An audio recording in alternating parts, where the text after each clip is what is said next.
Bonjour, je m'appelle Amédée Touko.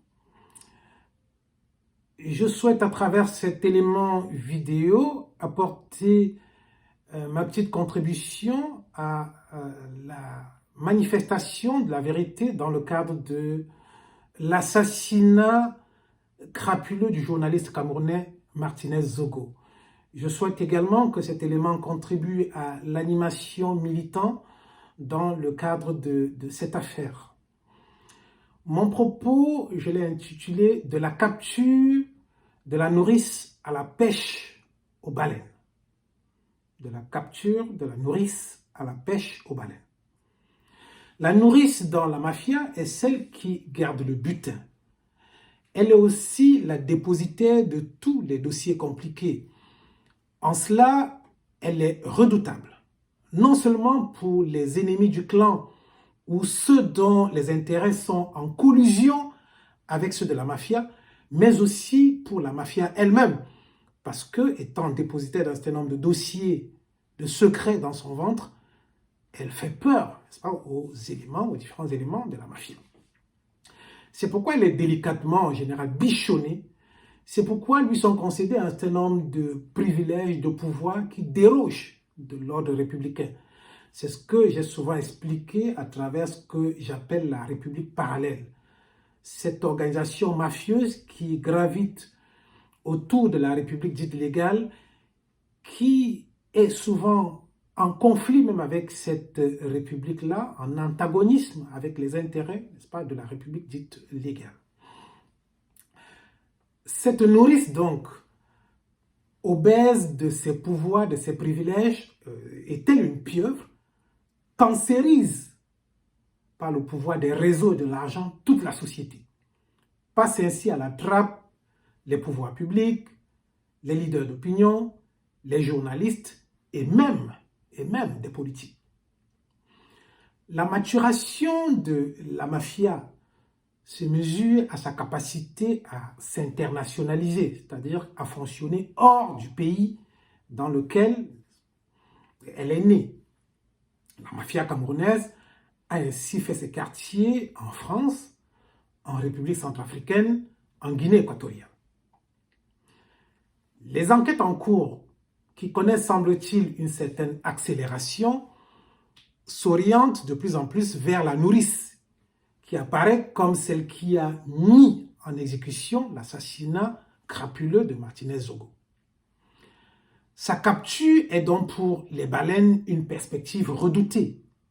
Car si les enquêteurs ouvrent le ventre de la nourrice, la seule alternative pour ces padrinos de la mafia, pour ces parrains, qui sont en réalité les véritables instigateurs de ce crime, serait le suicide. Dès lors, supprimer la nourrice est devenu depuis quelques heures un enjeu crucial, vital pour le clan des baleines. D'ailleurs, dans ces conditions, une injonction au suicide pourrait lui être assidûment assonnée. On lui demande, écoute, à défaut de pouvoir te tirer, disparaître, mais suicide-toi. Parce que si tu parles, c'est très grave, tout s'écroule.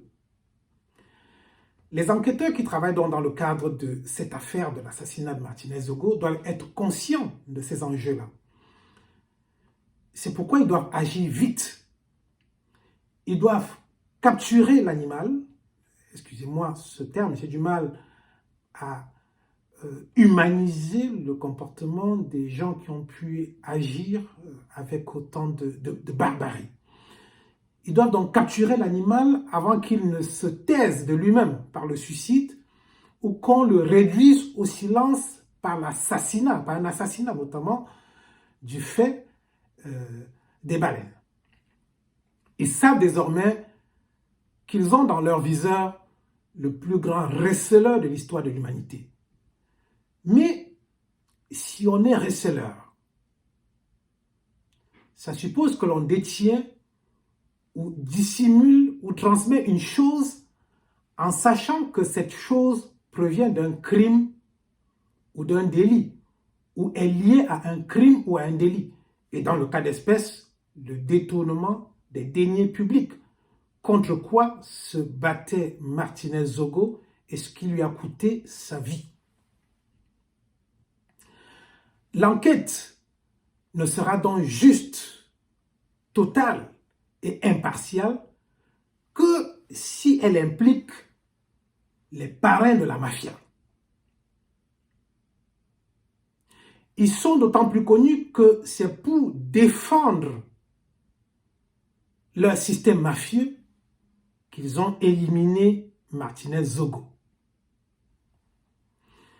Un réseau ne se limite donc pas à des exécutants, que seraient des agents et responsables de la DGRE ou un pourvoyeur de fonds se disant homme d'affaires.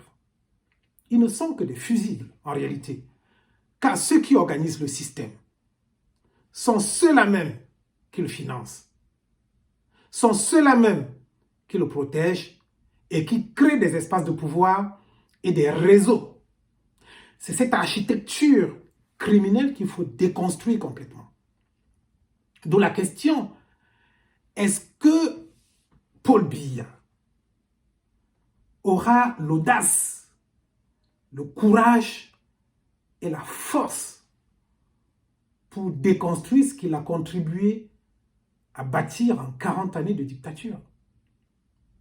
En réalité, l'essentiel de son régime s'écroulerait sous le poids de cette affaire tentaculaire. Mais s'il veut laisser aux Camerounais, englué dans le marasme généralisé qu'il a produit en 40 années de gouvernance, un souvenir inoubliable, il doit débarrasser ce pays de cette gangrène. Voilà de mon point de vue l'enjeu. Je vous remercie.